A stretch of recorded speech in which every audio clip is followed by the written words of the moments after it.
ঠিক আছে আমি কি বলে কি শুনো আমি আর মানে চলে যাব এখানে আপনার কত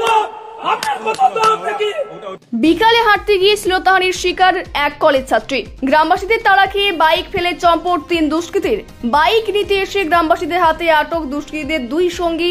পুলিশকে ঘিরে ব্যাপক বিক্ষোভ। এক কলেজ ছাত্রীকে শ্লীলতাহানির ঘটনায় রাতভর ব্যাপক উত্তেজনা ছড়ালো বাঁকুড়ার বেলিয়াতোড় থানা এলাকায়। গতকাল বিকালে স্থানীয় এক গৃহবধূর সঙ্গে গ্রাম লাগোয়া রাস্তায় হাঁটতে বেরোলে বাইক আরোহী 3 যুবক ওই কলেজ ছাত্রীকে শ্লীলতাহানি করে বলে অভিযোগ। ছাত্রীর চিৎকারে স্থানীয় গ্রামবাসীরা ঘটনাস্থলে ছুটে এলে বাইক ফেলে চম্পট দেয় দুষ্কৃতীরা। পরে দুষ্কৃতীদের 2 সঙ্গী গ্রামে বাইক আনতে গেলে তাদের আটকে রাখে গ্রামবাসীরা। পরে খবর পেয়ে বেলিয়াতোড় থানার পুলিশ গ্রামে গেলে পুলিশকে ঘেরাও করে দীর্ঘক্ষণ বিক্ষোভ দেখান গ্রামবাসীরা।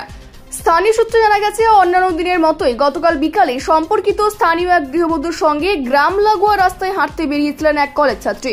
গ্রাম থেকে বেশ কিছুটা দূরে হাঁটাহাঁটি করার সময় ফাঁকা রাস্তায় আচমকা একটি বাইকে চড়ে 3 যুবক তাদের কাছে যায়। বাইক থামিয়ে ওই 3 যুবক কলেজ ছাত্রীর কাছে ফোন নাম্বার জানতে চায়। কলেজ ছাত্রীটি ফোন নম্বর দিতে না চাওয়ায় ওই 3 যুবক কলেজ ছাত্রীকে শ্লীলতাহানি করে বলে অভিযোগ। এই সময় কলেজ ছাত্রী ও সঙ্গে থাকা গৃহবধূর চিৎকারে স্থানীয় গ্রামবাসীরা ঘটনাস্থলে ছুটে এলে দুষ্কৃতীরা নিজেদের বাইক ফেলে ছুটে পালিয়ে যায়। গ্রামবাসীরা বাইকটি উদ্ধার করে গ্রামে নিয়ে যায়। রাতের দিকে দুষ্কৃতীদের 2 সঙ্গী বাইকটি গ্রামে নিতে এলে গ্রামবাসীরা তাদের আটকে রাখে। পরে খবর পেয়ে বেলিয়াতোড় থানার পুলিশ গ্রামে গেলে দুষ্কৃতীদের দ্রুত গ্রেপ্তারের দাবিতে পুলিশকে ঘিরে তুমুল বিক্ষোভে ফেটে পড়েন এলাকাবাসী। দুষ্কৃতীদের দ্রুত গ্রেপ্তার করে শাস্তি দেওয়ার ব্যবস্থা না হলে বৃহত্তর আন্দোলনের হুঁশিয়ারি দিয়েছেন ওই গ্রামের মানুষ। আমি আর আমার জেঠিমা দুজনে মিলে নদীর দিকে হাঁটতে গিয়েছিলাম। তো হাঁটার পথে মাঝখানে ক্লাব আর আমাদের বাঁদরকোন্ডা গ্রামের ক্লাব আর নদীর মাঝখানে 3টে ছেলে মিলে একটা গাড়িতে এসে আমাকে আটকিয়ে আমার ফোন নাম্বার চাই।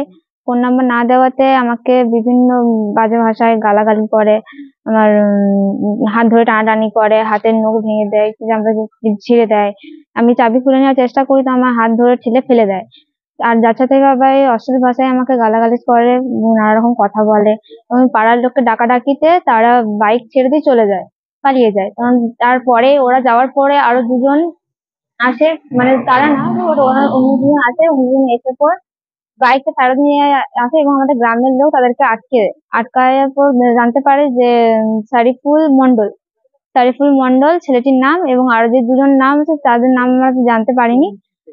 ওরা কেউ কিছু আর বলছে না। তো বেলিয়াতোড় থানাতে অভিযোগ করা হয়েছে। এখন দেখা যাক স্যাররা কি করে। ঘটনাটা কখন হয়েছিল, কোন সময়? নাগাদ বিকেল 5টা ওরকম করে। তার 40-50 মিনিট পর বাকি 2 ছেলে আসে, এসে নিয়ে যায়, গাড়িটাকে নিয়ে যাওয়ার জন্য আসে। তো আমাদের গ্রামের লোকরা তারা আটকায়। এই ঘটনার পর এখন কি তাহলে খুব আতঙ্কে রয়েছে?